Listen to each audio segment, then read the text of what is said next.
Now, the first phase of former Eastern Cape Premier and former Sports Minister Reverend Makhenkesi Stofile's funeral service has just started at his home in Alice in the Eastern Cape. The service is strictly reserved for close family members and other relatives. Other mourners, including government officials, politicians, men and women of the cloth and the general public, are expected to pack up the University of Fort Hare's Sports Centre, where the actual funeral service will be held. Reverend Stofile passed away at his home on Monday last week. For the latest, let's cross over live to our reporter, Unathi Binqose. He, of course, is in Alice there. Unathi, give us an update as to what's happening. Thank you very much, Leanne, and a warm welcome to all our SABC News viewers. Indeed, we're coming to you live from Alice. We are just outside the Stofile household, and I can tell you that the family valedictory service is well underway. It started around 6 o'clock with the arrival of the mortal remains of Reverend Makhenkesi Stofile. It was carried inside in a black coffin. Some of the pallbearers, I can mention Finance Deputy Minister SABC Jonas was among them, and of course it's the surviving brother of Reverend Makhenkesi Stofile, Stofile, was also among those people who carried the mortal remains of Reverend Stofile into the house there for that family valedictory service. And I can tell you that it's a very, very intimate and emotionally charged kind of a service, as it includes the viewing of the body by some of the closest family members and of course some of the closest comrades of Reverend Stofile.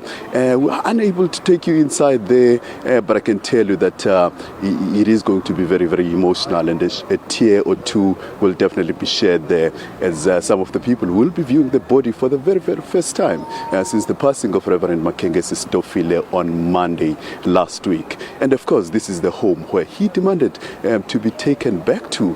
He was flown in here on Sunday from Cape Town, where he was getting some medical attention, and of course we understand that he passed on peacefully inside this house behind me, in the presence of some of his closest family members. Among them was his mother.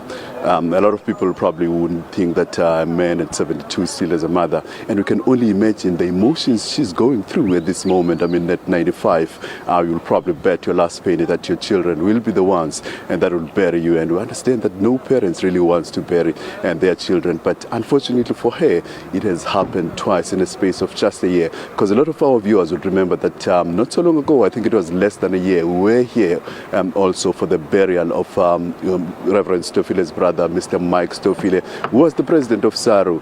He passed away also not so long ago. So it's more like deja vu for this family.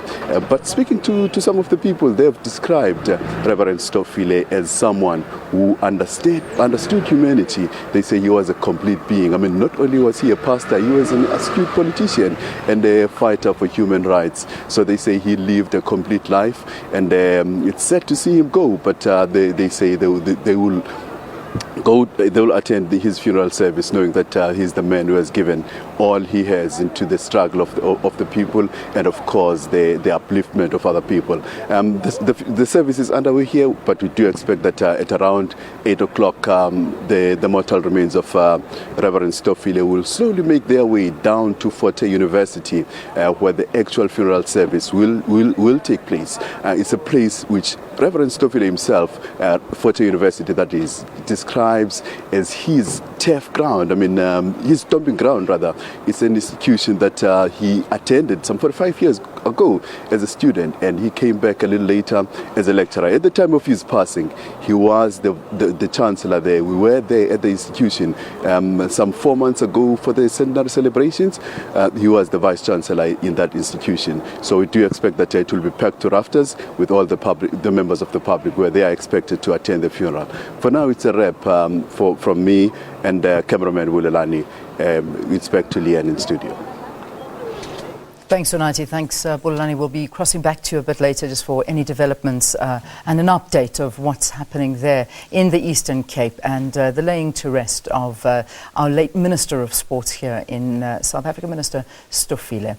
Just looking at some of the stories coming up here, we're seeing a report saying